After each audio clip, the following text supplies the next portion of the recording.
Hotman Paris Hutapea membeberkan alasan dirinya bersedia mendampingi kasus yang menyeret mantan Kapolda Sumatera Barat Irjen Teddy Minahasa.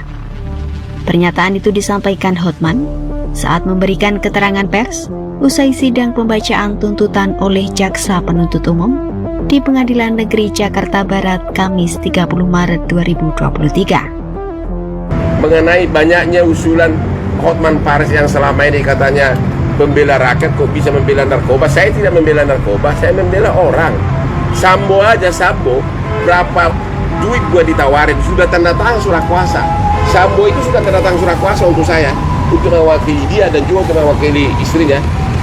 Angkanya pun miliaran sudah disetujui, tapi saya mundur. Jadi saya bukan karena uang saya membela Teddy Minahasa, tapi waktu dia sebagai Karo Paminal di Propam Mabes Polri, dia banyak membantu kasus-kasus rakyat kecil di Kopi Joni.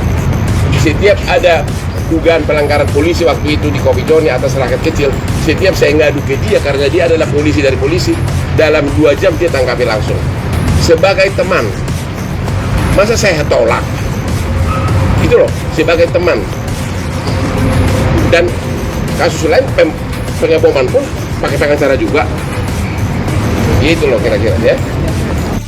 Hotman menegaskan bahwa tugasnya sebagai pengacara adalah membela kliennya dan mencari kebenaran.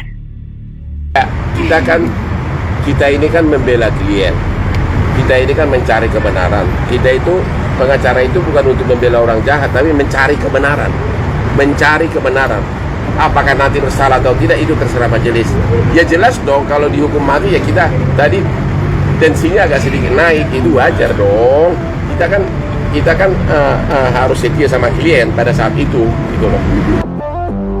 Adapun Jaksa Penuntut Umum menuntut Irjen Teddy Minahasa dengan hukuman mati atas kasus peredaran narkotika jenis sabu. Hal ini disampaikan JPU dalam sidang pembacaan tuntutan di Pengadilan Negeri Jakarta Barat Kamis 30 Maret 2023.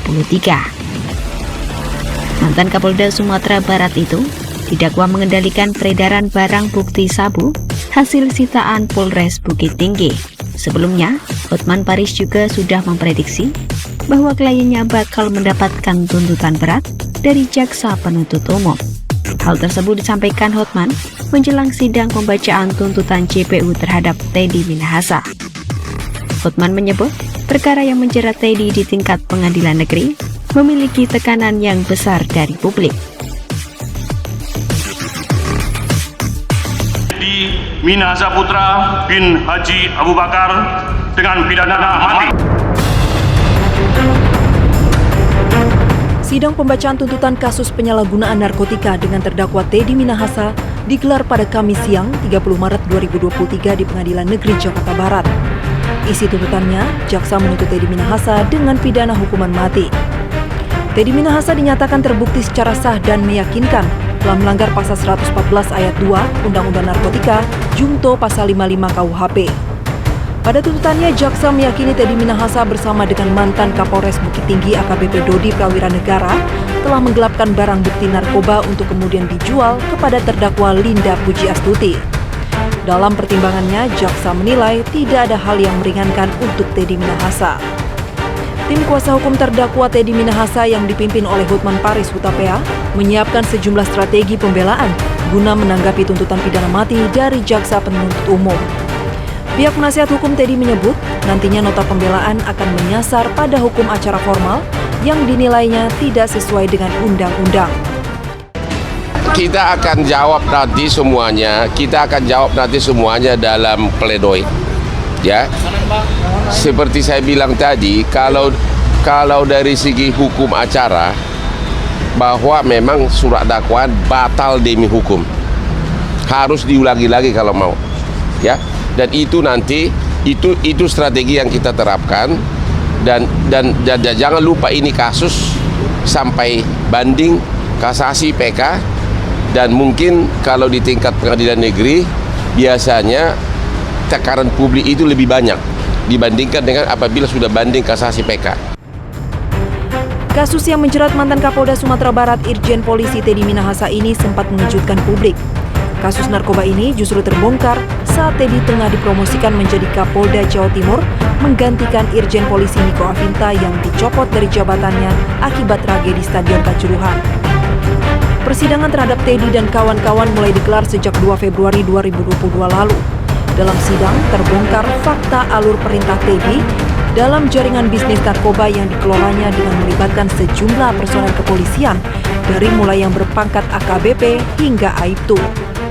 Kasus penyalahgunaan barang bukti narkotika jenis sabu ini total melibatkan 11 orang, baik dari oknum polisi hingga warga sipil. Surat dakwaan jaksa penuntut umum menyebut, Teddy Minahasa telah memberi perintah kepada anak buahnya Dodi Prawiranegara untuk menukar sabu sebesar 5 kg barang sitaan milik Polres Bukit Tinggi dengan tawas. Kini Teddy menghadapi tuntutan pidana hukuman mati. Sidang pledoi terdakwa Teddy pun akan digelar pada 13 April 2023 mendatang. Akankah majelis hakim sebagai wakil Tuhan mampu mewujudkan rasa keadilan seperti yang diharapkan masyarakat?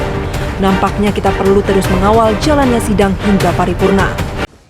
Ya, jadi penasihat hukum harus belajar kalau batal lebih hukum dakwaan itu di acara eksepsi, yaitu diatur 156 ya, KUHP dan 143. Jadi tidak jelas, tidak cermat, tidak lengkap. Itu batal lebih. Jadi acaranya dulu itu. Kalau sudah pokok perkara bukan dakwaan batal demi hukum, tuntutan ya tidak dapat diterima. Jadi harus bedain. Jadi kalau misalnya belajar hukum acara itu, kalau ngerjain dalam tanda petik nguliti surat dakwaan, harus dulu di awal ketika ada pembacaan dakwaan, penasihat hukum atau terdakwa menyampaikan eksepsi. Di situ materinya. Kalau sekarang itu sudah selesai dulu, ya karena sudah jelas, cermat, lengkap, CJL, sudah selesai. Kalau sekarang dipermasalahkan lagi surat dakwaan, ngawur. Karena materinya sudah pokok perkara, membuktikan unsur-unsur yang didakwakan. Jadi katakanlah misalkan tidak terbukti, bukan dakwaan batal demi hukum, tapi ya tuntutan tidak dapat diterima. Itu ya. Jadi kalau sekarang ada yang mengatakan mau main di hukum acara ya salah. Gitu. Jadi udah betul sama JPU-nya. Oke, jadi alur selanjutnya apa kalau sesuai dengan prosedur, Kang Asep? Sekarang itu yang harus dilakukan oleh penasihat hukum, saya ajukan pembelaan, pledoi. Nah, pledoi terdakwa dan atau penasihat hukum. Tinggal menyangkal bahwa pasal-pasal yang didakwakan itu kan terbukti 114 ayat 2. Bahwa pasal itu tidak terbukti gitu. Jadi jangan bicara lagi dakwaan. Jadi unsur-unsur dakwaan itu terbukti atau tidak. Sekarang ada sudah pokok perkara, bukan bicara lagi formalitas sekali lagi. Ya, boleh aja nyimpen formalitas. Cuman materinya bukan mempersoalkan sekali lagi formalitas itu. Yang dipersoalkan sekarang udah materi. Jadi dibuktikanlah unsur-unsur dakwaan. Sederhananya gini deh, saya bukan dengan ilustrasi, kebetulan saya lagi ngajar di depan masa-masa saya tuh, ketawa-tawa dari tadi ya. Nah, gini, kan didakwa ya memperjualbelikan, mengedarkan, ya mengimpor ekspor gitu. Nah, kalau bicara dakwaan, bener nggak nyusunnya, cermat nggak, jelas nggak uraiannya? Itu bicara dakwaan batal demi hukum. Tapi itu sudah lewat, sudah ditolak eksepsinya penasihat hukum dan terdakwa. Sekarang itu dia tuh didakwa perbuatan melakukan tadi menjual, mengekspor, menjadi perantara. Nah, itu mainnya di situ. Jika pledoi itu bahwa dia tidak mengekspor, dia tidak menjual, dia tidak menyuruh gitu. Itu aja mainnya. Jadi sekarang tinggal itu pledoi isinya. Jadi kalau pledoinya sekarang berbicara dakwaan, ya sekali lagi yaitu batal demi hukum pernyataannya.